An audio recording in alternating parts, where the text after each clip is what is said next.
Mountain, Island, Lightning Bolt, Spell Pierce, Switchblade, Stab Wound, Red Mage, Blue Mage. It's 3 seconds I'll never get back.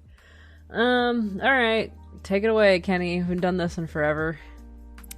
What is this energy? What? We haven't recorded in like 2 months. Let's get pumped up. You ask too much of me. I am asking you right now. Give me a pumped up intro, Amber style. Welcome to Red Mage, Blue Mage. Pumped up. You can hear it. The jams, they're coming out. So loud, so pumped, so hype for recording. Was that good? Wow. Oh, we haven't recorded in a calendar year. It's not been a calendar year. And that's what you're going to bring to the table? It's been like 4 months or so since we've recorded something together. Why? What was the last thing you remember recording? Talking about Forgotten Realms. That's right. We were talking about, is it a good set? Right when it was coming out. Because there were people who were like, I don't know. I don't think it's that good. I don't like it. And we said, you know what? Maybe it's okay. Maybe it's good. Maybe it's good. And now, since we've talked, 10 more sets have come out for Magic the Gathering, and we're way behind. Yeah. So, I think we better catch up. What kind of catch up? In the Magic Ketchup storm. We're playing Magic! Oh my god. In the Magic Ketchup storm. Every time we say ketchup, every time we say ketchup, I immediately think of the condiment, and I'm like, "Ooh, yeah, I want some magic ketchup." What would magic ketchup do? I feel like it should give haste. I thought it would just make things taste even better. That's what ketchup already does. That's not a mechanic. That's not a mechanic. That's just. I think it should be tomatoey, I guess. Maybe a little bit of vinegar, some garlic in there. Make food taste better. Nah, I mean, like, I was thinking... You were asking what it does in Magic. Not in Magic the Gathering. Just Magic in general. Oh, this is a Magic the Gathering podcast. I'm sorry. I've been You're doing role-playing games. I'm stuff. doing role-playing. I'm doing roly-ploly stuff. Well, this is a good segue because just as you and I are catching up on Magic the Gathering, we need to catch everyone up on what's going on in our lives, even. Oh, dear listeners, so much is going on. Too much is going on, and not enough at the same time. Tell me what's going on with you. Catch me up on what's happening. So the reason why I haven't been recording as much with Kenny, or in general, honestly, if you listen to any of the other shows on Geek Spectrum Network, like I haven't done Shapeshift at all, really, and I haven't been putting out my Petal Groves show, because I am in this space right now where I'm working 20 different jobs. Really, it's 3. And it is my full-time job. I started working at Kobold Press, which they put out a lot of 5e related content, like Tome of Beasts, and there's a Kickstarter going on right now, which will be ended by the time I think this comes out. I'm not sure, for Tome of Heroes. They do a lot of that kind of stuff, and I was hired on as a graphic designer. Woohoo! And then I also do a lot of Thank you. But I also do a lot of freelance work too in the graphic design space. So basically book layouts for people's games or card games, logo work or illustration. I draw a lot of little goblins, and it's all in the effort to escape the gravitational pull of my day job. And I'm trying to transition out of the technical manager corporate role I've been in for the last 10 and a half years into full-time freelance doing contract work in the space that I really, really enjoy, which is games.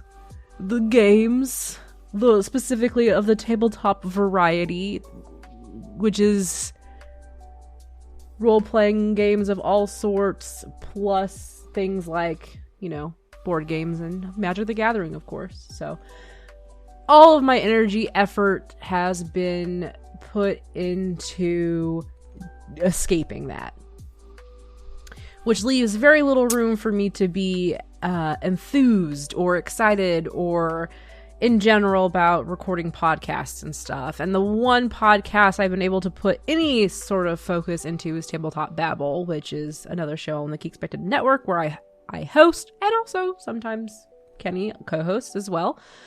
He is my co-host.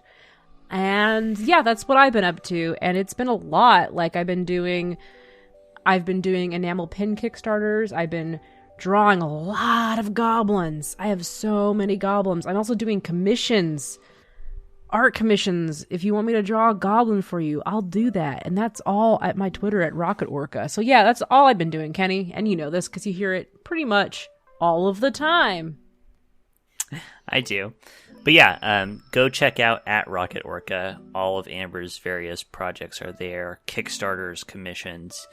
I think the people who listen to this podcast are definitely have an ear available for goblin type content. Oh, which, if you're looking for that, if you're looking for goblin content / products, go.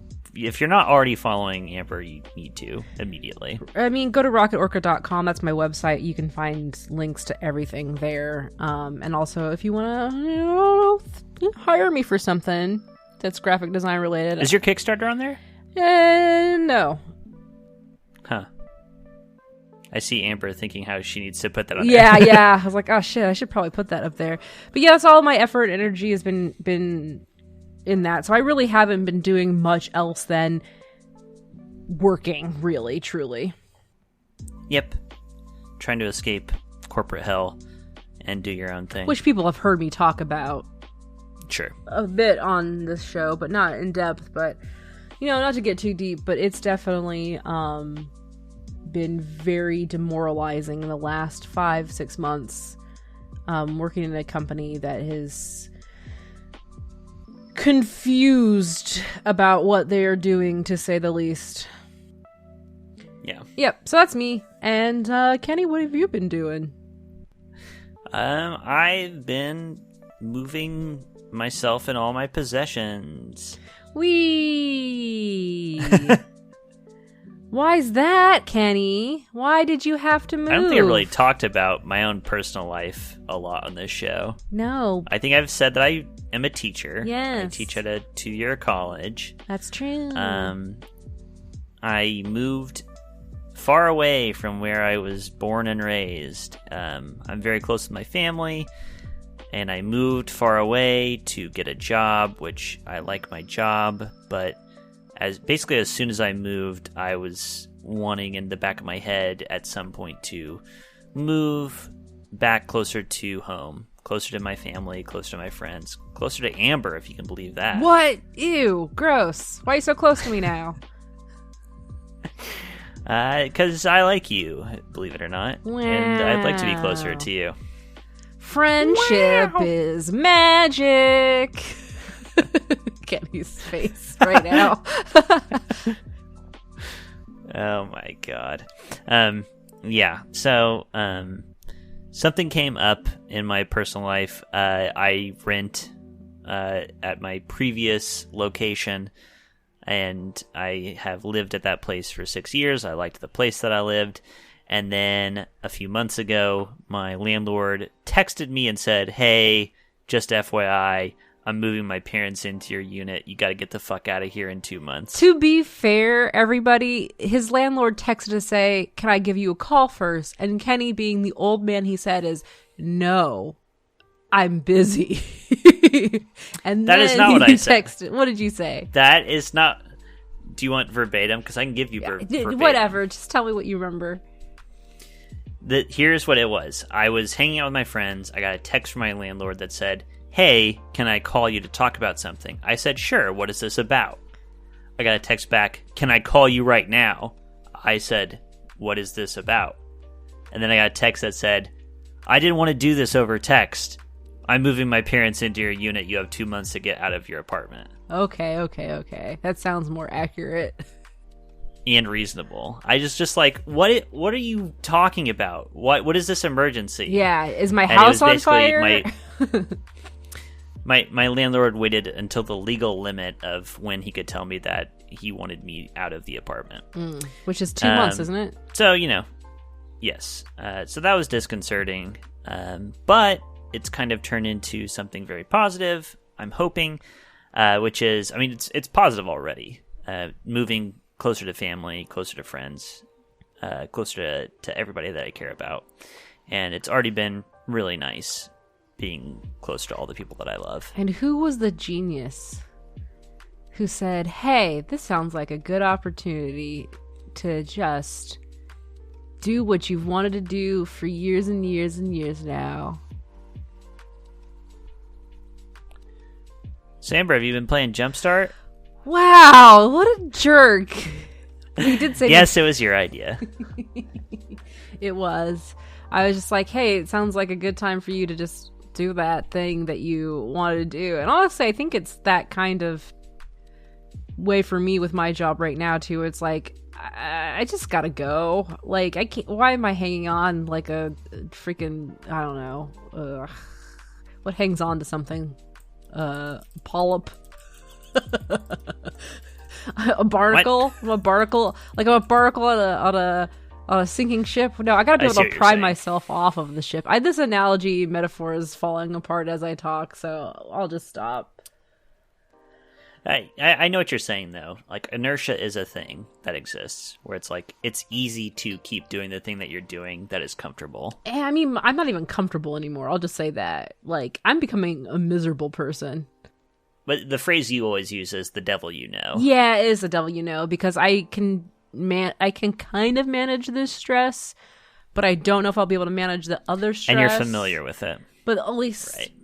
And I'm also, for me, it's like very scary to go from someplace where every month you're going to get X amount of dollars, no matter what, into a world where you move into full-time freelance where it could be a fluctuation. And that is very scary for me as a person who craves consistency over instability and that kind of stuff. So it's been taking up a lot of my mind, all of my energy and efforts when I'm not, recording a podcast or playing Magic, unfortunately, has been literally just, how do I do this?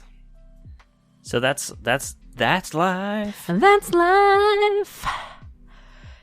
Yeah, I haven't been really even getting to play Magic that much. Like, the last thing I played I've been playing Jumpstart. I mean, Jumpstart is probably, for me, if you, like me, are lacking the energy to sit down and play, I don't know, Commander, or even just doing a draft of some sort. You're not in Arena is just the nerves and anxiousness of building something is too much right now. Jumpstart is like kind of perfect for that. So it's like it almost feels non-committal to me. Like, I sit down, I get 2 random packs, I open up, I don't even have to know the card. Like, it's just gonna be whatever, and it's fun and it's exciting and it's different each time, but within the same format. And that's what I've been playing. So it's been very nice to have at least that to play every once in a while. I'm not even playing it that much. It's like once every 2 weeks or something I have mental space to play Magic. And as we know, Magic is a brain game. So I now have a lot of brains right now to spare for Magic. Yeah, it's similar to mini masters. It's hard to feel too bad or too mentally exhausted when you're just throwing some packs together and just seeing what happens. Yeah, I really am into the format, and I know that it exists on Arena. I think they do special stuff for it every once in a while, and it's definitely something I could probably see myself doing on Arena as well, just because Arena then makes it easier just to play the game in general. I love mashups. I mean, the modern deck I built in Arena is based off of a mashup I had, which was Dogs and Vampires. So, like, I think it's fun. You know me, I'm what you would call, or what Mark Rosewater would call, or whoever said it, a Timmy. Where I'm just like, ooh, fun. Like, this is a fun thing I can do. This is interesting to me. I think I should really write down the combinations I play, because some of them are hilarious to me. I can't remember the last ones I got. Oh, man. You know what sucks is when you are relying on your brain to remember things to talk about in a podcast, and your brain is all just work and stress. Recalling things becomes very difficult. Are you familiar with Jumpstart at all? Do you play Jumpstart? Have you played it? I have not played Jumpstart. From what I understand, you pick 2 themes, basically, and you mash them together, and that becomes your deck. You just get 2, like, starter packs that both have a theme. Yeah, so let me Google it real quick. When I typed in Jumpstart, it brought up Kids Learning. So Jumpstart MTG is what I need to do. So let me get a list. So Jumpstart, you can buy like a box of packs, and each pack has 20 cards in it. It includes all the lands and everything. So they've got a certain amount of basic lands, and then a certain amount of like a land, what do they call it? It's not a dual land, but it's like a land that is like a thriving isle, where you have blue, but you call out another color. What's that kind of land called? I don't even know. A check land. Go. And so it has one of those, and then that way, if you get another pack, you can call, like, if you got a blue one, you could call out red or whatever. So they usually have a deck of cards, 20 cards, and they have themes. And, like, for instance, alphabetically, one of the first ones, it's Above the Clouds. And they'll have 4 or 5 different Above the Clouds decks. So even if you get Above the Clouds on one match, and you go to your second match or your second round, and you want to do another mashup, and you get Above the Clouds, chances are you probably got a different Above the Clouds. There's like 4 of them I see right now. Yep. So for instance, like this one has 1 Warden of Avos Isle, 1 Tide Skimmer, 1 Keen Glide Master, 1 Roaming Ghostlight, 1 Wall of Runes, and they're all themed like this. Angels is one. Archaeology is another one. There's Basri, Cats, Chandra, Devilish, Dinosaurs. Just going through the list, discarding. Doctor. Doctor Vampire is a fun mashup. Dogs. Dragons. There's a lot. Elves. We're only in the F's. Vampire. Feathered friends. Goblins. It just keeps going. I could scroll until my finger falls off. There's so many. And there's many yes, themes. wizards. That's the last one. So there's lots of mini themes. And so what you do is, at least what we do is we put down 6 total packs in front of us, and then we pick one randomly and pick another one randomly. Then you have your 2 decks, and then you play best 2 out of 3, and it's really fun and engaging for me because each one's different, and the games don't usually take as long unless you're both playing blue-white, and then that sucks because those games go for fucking ever. Sure. Sure. But yeah, they're really fun, and that's what I've been doing now, lately, recently. Sometimes. Every once in a while. Currently. Okay, your turn. I've been playing Arena, Magic the Gathering Arena. And for those who are listening to this and listening to this catch-up, but you haven't been listening to the last few episodes of this podcast, they have been MTG ASMR, it was started by me deciding, hey, I'm finally going to do it. I'm going to take the plunge and start playing Magic Arena drafts seriously. And so I did that, and the first night I sat down to play, I was like, what the hell? I threw on Audacity, I started recording myself, and I put it out there. And it's just me with some soft jazz in the background, talking about my misplays, my bad plays, my very occasional good plays. If you haven't checked those episodes out, you should. I I think it's great going to sleep material. I think it's great dishwashing material, chores material. I think it is good. YouTube thinks so as well. Because so many people are looking up ASMR on YouTube, but specifically MTG ASMR. Like, that's the search term people are using. So you're doing the service you're doing the community a good service. Well, that's good. If I get enough people following along, I think I will inevitably have to get an actual, honest-to-goodness ASMR diurnal microphone. I thought it was binaural. That's what I said. What did you say? I thought you said dinaural. No. You don't gaslight said the wrong me. thing. Do not And gaslight me in this podcast. Right I thing. just got back here, and then already this is happening. We're 23 minutes in, and he's already gaslighting me. Hey, we're just doing our normal red mage, blue mage thing, baby. No, binaural. That's right. Yes, dinaural.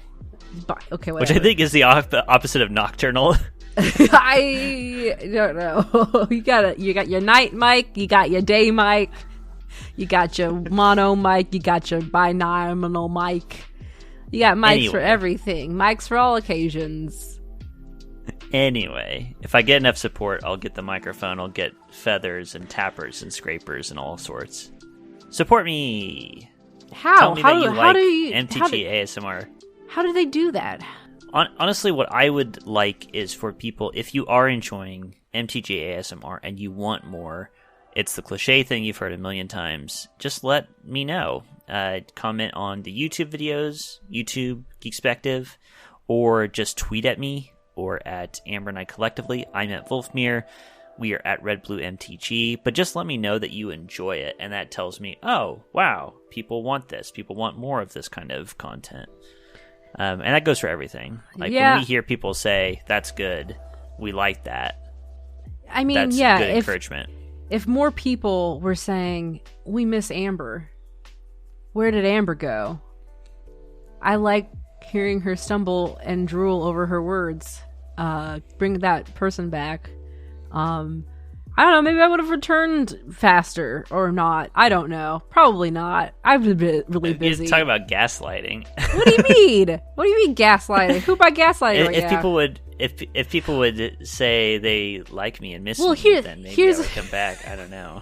Here's a real thing, though. It is a real thing. Like, the reason why I put, and this is no offense to you, Kenny, like, Tabletop Babble had a precedent set, right? Like, people expect that show. We get pretty good. I'm just saying, I think we do good over at Tabletop Babble. That includes Kenny. But I felt this obligation. Now, Kenny's going to be sad because he's like, what? But me, Amber, I make this with you. Why don't you feel obligated to me? And for that, I say, I'm a shithead. And that's true. And that's why I'm back right now. Why I'm trying to get back into it. But, I mean, there is something to say about having that engagement from listeners where it's like, hey, like, are we doing good? Do you like what you hear? How do you do that? Leave a rating or review. Kenny's gonna punch me. I'm not saying anything. His face says it all. No one knows what my face looks like right now. I do, and I have to live with that fact. It's so mean. Yikes. He's got tentacles coming out of his mouth. There's a demon inside. Long story short, if you like what you hear, let us know that you like it and what it is that you hear that you like. And that's ratings. And why you like it. Ratings. Reviews. And cash. Oh, where are they going to put cash right now? I don't, it's like... Just give it to me. No, take out the cash. Edit that out. Doubloons. But yes, seriously. Just tell us what you like, why you like it, what do you want more of, what are you looking for? And the way you can do that is by leaving a rating or review on Apple Podcasts, which, yes, very cliched, but it does help. It does let us know we see it. And then, of course, like Kenny said, Twitter, like, that's probably the best and most direct way to say, hey, good job, we like it. The end. I'm done. All right. Well, now I want to do, just in the next 5 to 10 minutes, maybe 5 minutes, lightning round of Magic Ketchup news. Is this the news sound? News. That's perfect. That's a soundbite right there. So I want to catch you up and see what news you're aware of or not aware of. My guess is you have not been following. Okay. I live in a hole. So, this is news from the past few months that we're going to catch up on. So, you and I talked about this, I remember, but we did not record an episode. I recorded an episode with Seth. We talked about the Magic Pro scene and how Wizards said they initially promised $1 million in prizes to the MPL World Championship. And they changed that to, actually, you know what? We're only going to do $250,000. So they cut it by 75%. And everybody, us included, said, what the fuck? What happened they reversed there, that decision. Oh. They reversed it after the public outcry. Actually, they wound up increasing the total prize pool. To $2 million! Well, they basically changed it so that everybody who is taking part in Worlds gets $50,000 straight up, just for participating. Oh, wow. All the people who qualified. Which is very good, although some pros commented, and I can't help but agree, that the fact that that wasn't known at the beginning, like you're taking part of this, and then at the end they're like, oh, by the way, anybody who made it gets $50,000, kind of sucks, because wouldn't it be nice to know what you're what you're playing for over the course of the year? And also, it doesn't feel good that they're just so willy-nilly shifting gears on what the prizes are, right? Yeah, no. Nobody likes that. Yeah. So, I think...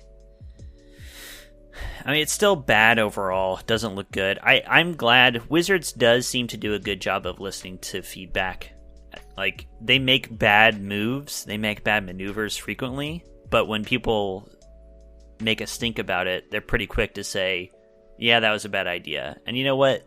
Them adjusting is better than a company that makes bad decisions and sticks by those bad decisions.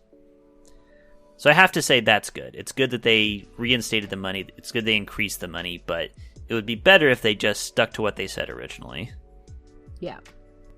But beyond that, pro play is still effectively dead after this year. The MPL is dissolved. They have not announced what is taking its place, if anything. They've just said, we will be replacing it with something, but... Whatever. Okay, swipe. That's me swiping you like you're a news website. Okay, next. Upcoming sets. Oh, Magic the Gathering. Lord. My eyes glazed over. So, the next upcoming set is Innistrad Midnight Hunt, followed by Innistrad Crimson Vow. 2 Innistrad sets. Back coming to out back. in September and November. Are Werewolves you and fucking kidding me? and vampires. No, I'm not kidding. September and October? September and November. September 2 months and separation. November? That's right. That's right. 2 Completely different right. sets? Or are they half Both sets? in Innistrad. They're 2 different sets, I would say. 2 different sets. 2 different draftable sets. Is that okay? Can they do that? They I can thought do they only whatever did want. 4. I thought they did 4 sets every 4 main sets every year. I mean, we're tilting more and more to a world where they're just going to publish sets as often as they can. Until the money train stops running, they're going to keep doing it. I'm so burnt out. I'm so burnt out by everything. This burns you've me been out. unplugged from it for a while now. But that's for a reason, because I was feeling burnt out. Like, Yeah. I can't keep up. I have back problems now. I'm an old woman. That's another thing that's been Unrelated, dealing with. but yes. It's related. I'm in pain. Physical pain, and lifting a card sometimes could I could throw my back out every time they have a set Easily. and I have to open up a pack of it, or a box. I'm gonna break myself opening cards. Definitely. Foil? Are you kidding me? Do you know how many micrograms that like, adds what to a basically card what'll weight? happen? Yeah, I know. And then like I'll turn it, and the sun will catch my eye. It'll catch in the sun, and it'll get in my eyes. I'll trip, I'll fall, and break my back even further. It'll twerk your L3, L4.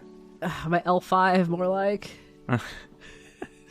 That's all stuff that we knew about Innistrad. New sets coming up. What about 2022, I hear you asking? I see in your eye. What about other sets? I need more. I don't! Stop about, it! How about Kamigawa Neon Destiny? No. I don't want So it. Kamigawa is the set that was new when I first started playing, Yep. which is like a Japanese folklore, spirit, Shinto kind of inspired set. And now they're doing Cyberpunk with it. Yes, this is from cardgamebase.com, but they say we're finally returning to Kamigawa, but it won't be quite the same as we're coming back to it around 2,000 years later. Oh boy. So we're going to get some sort of like... What your background of your screen is right now. Yeah, which is some basically Blade Runner shit. With some Blade Runner, neon, purples. Cyberpunk 2077. Yikes. Okay. It might look cool. It probably aesthetically look beautiful.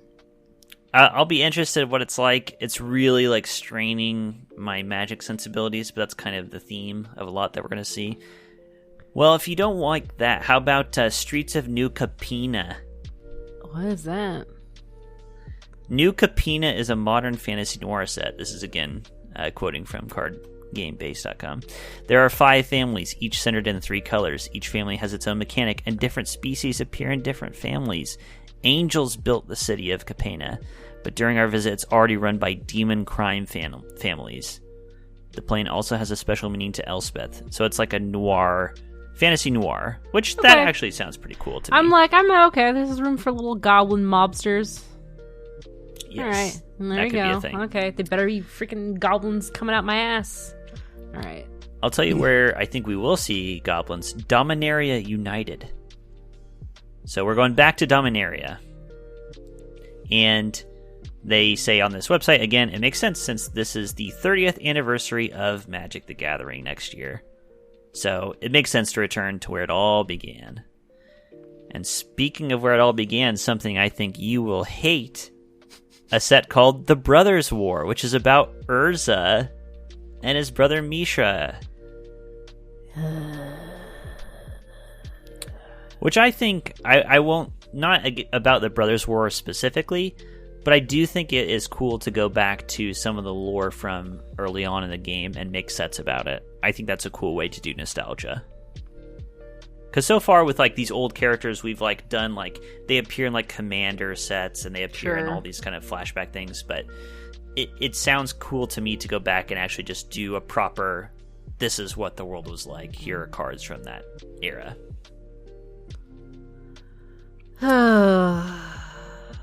Oh, you're sighing, huh? Well, are you ready for Universes Beyond? No. Wizards of the Coast is like a bad dad, where like you sit down at a table to eat, and you're like, clean your plate, and I'm like, I don't want to, I'm full, and then he's sneaking peas onto your plate and being like, you gotta eat, and I'm like, no, you gotta eat. I'm like, no, I don't want any more. And like, if you don't stop crying, I'm gonna put more on your plate. And then you just have a huge plate of cold, untouched food, which is what basically all of these sets are, is all my untouched cold food. Yeah, a plate of cold, untouched Fortnite secret lair.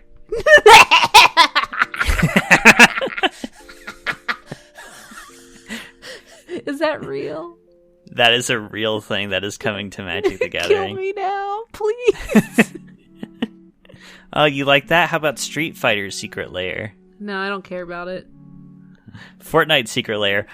There's a great 1-minute short on YouTube by Pleasant Kenobi, and he basically said it's actually a good thing that the Fortnite secret lair is coming out, because he's like, we've already hit rock bottom. Like, there's nowhere else to go. Like, we've already seen the worst. Like, it sounds like a joke. It does. That's why I laughed the way I laughed. I think it was real. So he's like, he's like, why? Now we don't have to worry. Now we don't have to think about what else could they do. They immediately went to the lowest common denominator they could. What about Roblox or something like that? Or I can't remember what it was called. Whatever, it doesn't matter. Oh boy. All right. I mean, it's all fine. Like literally, like if you... Fortnite Secret Lair is what you would do if you were trying to satirize it, and yes. they've already done it. It's like The Onion becoming actually like true to the world's news. Like no more is it satirical. It's just our reality. We live in a walking satire. That's ridiculous. That's funny and sad. Truly. But whatever. And then, continuing on with our lightning round. The last thing is, speaking of Jumpstart, Jumpstart has come to Arena with Jumpstart Historic Horizons. Yeah. And the big news with that in the past few weeks is cards being printed, quote unquote, in Arena, released in Arena, that are exclusive to Arena and have effects that can only be done digitally. Oh, cool. That's fun. So you like that? Yeah, that's fine. I'm kind of in the same boat. I mean, I think people have griped about it, but I think you and I have said time and again with a lot of this stuff, like, it doesn't hurt anything. No, I think it's more fun. I mean, like, if anything, that just an made online me want... game is different. I was to say, if anything, it's made me want to play now. More incentive to play Jumpstart on Arena, because now I know. So, that's cool. It is cool. Yep. Only thing I don't like about it is that there's a lot... These cards have a lot of text, Amber. That's what Arena's there. Not that you have to care about it. Yeah, not that you have to care about it. So, for example, there is a card called Davriel, who is a Planeswalker. And one of his minus ability is you have to accept one of his offers and one of his conditions. Oh, no. So he's like a devil bargain. making a contract with you. Yeah. There are 8 or 9 offers and 8 or 9 conditions for you to choose from. That's too many. But I think it's not as bad as it sounds, because I think when you use that ability, he just presents you, here are some offers and here are some conditions. It's not like you get a full table of everything. Sure. I mean, it's a digital game. But as I say, from a digital aspect, if he's a digital-only card, that's fine, because it takes a lot of that mental load off of someone who would have to come up with it at the table. Totally. In the physical realm. I listened to a few podcasts when these Jumpstart historic cards are coming out, and I was hearing some complaints that they're too simplistic for a digital card game, because obviously there are a lot of digital trading card games that exist. And it's like, I don't blame Wizards for starting slow. Like, something they talk about all the time is mining the design space. There's a limited amount of design space with any mechanic that you have. Right. So I don't blame them for starting slow with digital stuff. Like, it's already like blowing our minds enough when they release stuff like this. So I don't see any reason for them to go off the deep end immediately. I just remembered something that I got in my last Jumpstart, though. I opened a pack and I got Heuristic Studies, which is like currently a $40 card. I was like, hell yeah. Wow. Anyway, and a great YouTube channel. Yes, it is.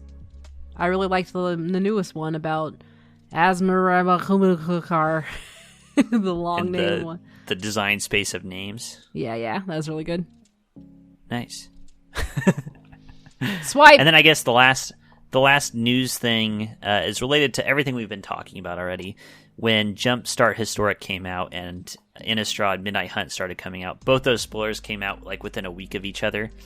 And there was just a very much pronounced and reinforced outcry from the community at large, just being like, this is exhausting. This is just too much stuff coming out all the time. But until people stop buying it, me personally, I don't see why Wizards would stop doing it. I mean, they are in a real sense starting to exhaust their current demographic, who then will not buy. So what they're doing is they're doing things where they're trying to get more people to play and more people on board and more this. My fear is like they're going through design so fast. Like as a creator myself, like as a content creator, making shows, making pins, doing art and all the stuff, like I try to do stuff in a way that won't exhaust my already interested consumer base, because if I it might be scaled differently, right? Like again, you have to think about, okay, I'm an independent creator and I have almost 2,000 people following me. Presumably they are there because they like my work and they're there to see my stuff. But some of them are bots. Some of them may not be able to buy, whatever. So in my 2,000, I might have 200 people, like 10% of them are interested in actually purchasing my things. And then that 10% is then will back my Kickstarter, or 6% of them will back my Kickstarter, right? For enamel pin. Now, if I do another enamel Kickstarter right after, how much percent of that 6% is willing to do it because I already just did one? So now I'm hoping and I'm banking on new people who are now interested in this Kickstarter. And so I keep doing that, and I'm thinking about it from that perspective. I'm trying to grow. I'm using right now new product to draw in new people. But at what point do I exhaust the other, that 6% out of that, out of that 10%, right? And it's very much a numbers game. And so I think you're right. There is no reason for Wizards to slow their roll, because with each new set, with each Fortnite, with each new intellectual property that they are licensing, they are drawing in a new percent of people. And that is showing growth over the old base. So that's their trade-off. I think that's what they're doing right now. They're trying to expand their demographic huge so that the percentage buy-in later on is higher. It would be interesting to see their roadmap out for the next, next year is their 30th year. 10 years. Yeah, because if I were trying to do this, at some point you're going to cap, right? Like at some point you are going to cap out and you will not see growth, because and that's worrying, because that's when companies, and that's why I don't like corporations, because it's like, what is that number that you should be aiming for? What makes your business sustainable? But they always try to be way more than sustainably, just keep wanting to make more and more money. And it's like, there's got to be a place to cap. And one of the things that comes to mind is Giant Bomb, which is a video gaming news review streaming group that I didn't really enjoy to begin with, because it was unfortunately just all these older white guys that I really weren't interesting to me with the things I talked about. When Abby Russell came on, they got me involved. Like, I got interested because I liked the content that Abby Russell was putting out, and then I really liked a couple of other. Ben was another one, and they were just adding that new stuff, right? But at some point, their company sold them because they were no longer growing. And then when that happened, a lot of the people who were there were like, well, Giant Bomb doesn't really want it. Like, we've capped out. Like, we've met. They hadn't really, like, they could have expanded more. They probably could have gotten more people like me interested if they expanded their diversity of their cast, of their crew and cast and all that stuff. But at some point, your business is just going to be, what do you do, right? And then that's when you start to, like, inject things. So maybe what Wizards is doing right now is they're trying to cast a wide net with all these new products that are interesting to people and bring in a bunch. And maybe what the plan is, we'll actually end up seeing things slow down once they cap at a certain point. And then it'll be like an injection. And then maybe the next 10 years will be what we're seeing again, where it's like, we're going to cast another wide net and try and bring in more people. But that's kind of like, I don't know, but for your old demo, like the people who've been around since Magic started, it is exhausting. Like, you just want to play the game that you love, and nothing's really changing that. Like, you can still play the old game that you love, but yeah, it's just so much. And that's overwhelming, especially in a time right now where almost everything is overwhelming. So And people don't have money. Yeah. But also people are trying to escape. So I don't know. That's just me theorizing. Thoughts? I think I completely agree with you that there is, like, it doesn't matter. From Wizards' perspective, it's like, how far out is that cap? How much further do they think they can go and still expand and grow the brand? My guess is they think a lot farther, especially given where they're going with Universes Beyond and connecting with different properties and different product lines and how much they're ramping up. They must be looking at things and being like, we're looking at the curve of our sales, and it's not curtailing at all. No. And I mean, and for the digital realm, what's fun about the going into something that is not physical goods is that your overhead drastically drops and your margins go up. So basically, you buy in at a high cost to begin with, right? Like, you have to pay people to make it, servers. You have to pay people for all of that initial upfront work. So you put in like the whatever capital to begin with, right? Like, let's just pretend it's somewhere in the million. Like, they put $1 million into building Arena and getting it ready. Then after you do that initial $1 million or whatever, which I'm probably nowhere close to, or maybe I am, I don't know. Probably more. It was probably more like a $5 million effort if I'm going to be realistic. They put in that money, and then it's like, it will probably make back that initial capital within a certain amount of time, right? And then after that, you're just raking in money. Printing money. Just basically, you have the maintenance, the server costs, and then whatever you have with people putting new things on and new programmers. So you have that. But that initial investment will be paid off in a certain number of years. And then with digital stuff, you just make money, essentially. Especially since they already, like, a lot of their cost is designers and art and stuff, which they're already doing for their paper product. Right. Yeah. I like talking business, obviously. Yeah, I mean, I think there's no end in sight. The thing is, like, you pointed this out, for the people who have been invested for a long time and who just want to play their old school Magic, like, you can play older formats, you can play Commander, you can play Cube, there are a million ways to play Magic without you having to reinvest in the game. Yeah. So it does make sense to me as well that Wizards wants to net new people. Because I am nowhere near, like, the oldest sort of person who's invested into the game, and I'm already at the point where I don't spend a lot of money on Magic. Actually, the most I've spent recently is on Arena making this content, but most of the Magic I play is in Commander decks and in Cube. Like, right, exactly. Because, like, I was gonna say, even just to piggyback off of what you said, unfortunately, Wizards is a business. They can't just go, okay, Kenny, thank you for your initial investment of, $5,000 in your college years or whatever, or X amount more now that you've got you've set up and whatever, and then you don't buy anything from them directly for 10 years, right? Right. Like, they're going to put effort into the people who are drawn, like, excited and are just starting to build out, and then want to do that social stuff and want to play those games and want to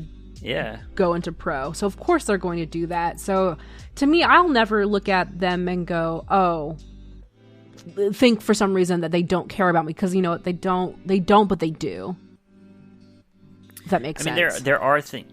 Yeah, I mean, they are releasing products like I even as I said, haven't bought a lot. I did buy the Secret Lair old school frames for the signets, all 10 signets for my cube. Right. They know what they're doing with they're making products for me, a very enfranchised, invested player who plays eternal stuff that doesn't rotate out. I'm still buying stuff from them. Right, exactly. So I think ultimately Wizards knows what they're doing. It's just when you are a content creator and you want to keep up with news and that kind of stuff, it's very difficult with what they're doing. You can't. It's part of the reason why I'm like, what do I even? I can't right now with Magic.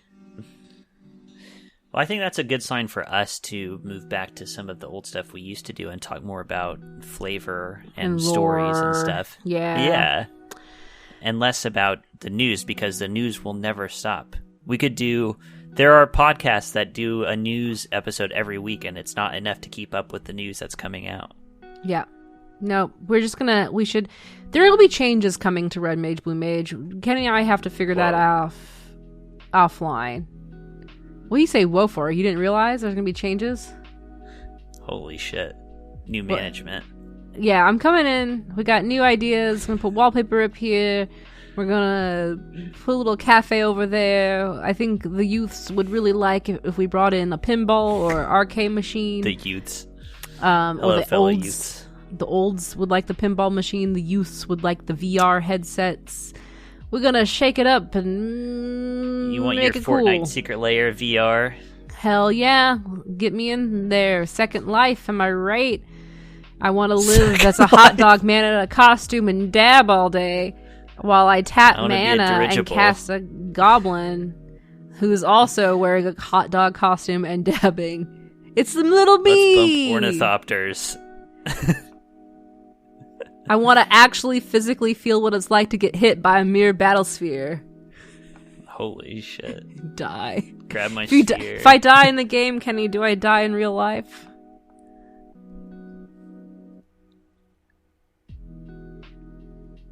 That'd be a really funny place to cut off. Just end the episode. Don't do that. You just hear a game over noise in the background. It's like the Pac-Man dying, you know? That would be really good to put in there. Well, we should sign off. It's been 56 minutes of this. Yeah, my back hurts, my ass hurts, my head hurts, my everything hurts, and except my mouth, I can keep flapping it apparently.